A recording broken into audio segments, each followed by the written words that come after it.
嗨，大家好，我是 Ivy， 欢迎来到我的频道。下礼拜就是中秋节了，在这里祝福大家中秋节快乐。接下来我们来聊一聊，如果你计划在多伦多生活，这是您必须了解的。当然，具体情况会因人而异。在您到达多伦多后，探索城市并逐渐适应新的环境是很重要的。最重要的是要适应多伦多的生活方式跟文化，了解当地的规定和习俗，并与当地社区建立联系。多伦多是一个热情友善的城市，您将有机会享受多元文化的魅力。以下几点，我们就来看看您需要注意的哪一些方面呢？首先，第一个是气候。多伦多的气候变化很大，夏季炎热潮湿，冬季寒冷多雪。多伦多的气候四季分明，你需要根据季节准备适当的衣物。这边气温冬天可以从11月到3月。高达5个月的冬天，温度可以从零下-25度，一直到隔年的5到8月份，甚至气温都可以上看到30度的高温。所以这时候的早晚温差将近有10几度的落差。因此，您必须根据不同季节做好相应的衣物的准备，这样便能确保气候变迁时的适应能力。第二点是有关费用的部分。多伦多是加拿大最大的经济中心之一，生活费用相对是高的，如租金、食品、交通和娱乐等方面的支出会比较高，往往租金与交通占比就超过个人收入的30%到50%以上。当然，这个也是因人而异，所以你需要制定合理的预算，并做好财务规划是非常重要的。第三点是大众运输及交通工具。多伦多拥有发达的大众运输系统，包括地铁、巴士和电车。你可以使用多伦多公车局，也就是所谓的 TTC， 就是 Toronto Transit Commission 的服务。您可以购买 Passport 卡，以便于支付车资。因此，了解并合理利用大众运输，可以帮助您更方便的出行。这里的交通工具可以有像 Scooter 摩托车、电动脚踏车。它脚踏车的车道规划完善，但是冬天就不适宜骑脚踏车。比较广泛被使用的是汽车，这里的二手车市场也是相对比较便宜。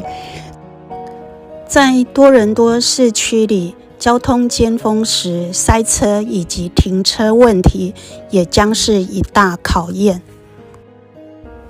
多伦多是一个多元文化的城市，在这里会遇到来自全世界各地不同文化和背景的人。来这里，你也会发现各个民族习俗的差异是很大的。譬如说，举个例子来说好了，像我们在台湾认定靠马路的房屋交通便捷，可以营业，靠近商圈，升值空间大。但事实上，在这里完全不是这回事。了解法令以及人民习惯就非常重要。此地文化注重隐私，以及取得营业执照有更多的法令限制及规定。对于想要在此自产的人来说，也是非常重要的。了解各个不同文化，尊重与包容是我们在生活中必须要做到的。第5点，就业机会。多伦多是加拿大的最多人口的一个大城市，它提供了广泛的就业机会。在移民之前，建议你研究当地的就业市场，以了解你感兴趣的领域和行业的就业机会。但有一点值得您必须要注意，因为加拿大是一个广泛使用英文跟华文的一个市场，所以必备条件就是英文、华文要流利，这样会更有利于您的就业机会。第6点是社区安全与资源。多伦多是一个相对安全的城市，但因这几年的移民政策引入大量的人口，加上难民，还有这几年疫情等等的因素，所以感受到人口结构的变迁，所以注意个人安全和财产的安全是非常重要的。今年发现住家包裹偷盗增加，需要保持警觉，请遵循基本的安全措施，锁好个人住所以及车辆保管，以确保个人财物的安全。多伦多的社区提供了各种资源和服务，这其中包括了图书馆、社区中心、医疗机构等等。了解并利用当地社区资源，可以帮助您更好地融入社区生活。第7点是加拿大的医疗系统。加拿大的医疗保健系统是公共卫生保健的制度，也就是所有的居民都享有基本的医疗保健服务，也就是所谓的全民健保。你可以注册加拿大的医疗保险计划，就是所谓的 OHIP， 以获得医疗保健的服务。有关加拿大更详细的医疗资源，您可以参考我之前有关加拿大就医经验的视频，相信在这部分你可以取得更多资讯的了解。第8点，社交活动。多伦多有各式各样的社交和文化活动，这其中也包括了像博物馆、艺术展览、音乐会、体育比赛等等，所以参与这些活动也可以帮助您更好地融入当地的社区。这边我要顺带提一点，就是有关新移民的话，只要拥有 PR 卡，你就享有5年的，就是加拿大的博物馆还有公园免费跟优惠。当然，假如新取得护照的话，就是有1年的福利。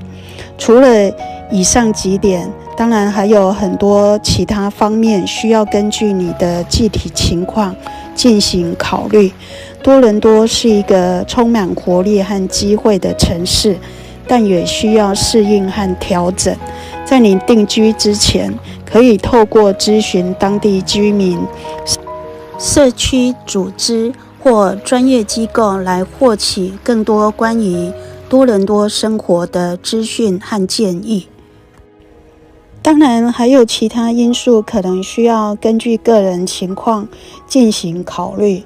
多伦多是一个繁华和多元文化的城市，你可以透过适应和融入当地的生活，享受这个美丽城市的各种机会和资源。好啦，今天就是我分享有关，假如你想要来多伦多生活的话，您必须先了解的几个注意事项，希望对您有帮助。今天视频就到这啦，谢谢您的收看，我们下回见。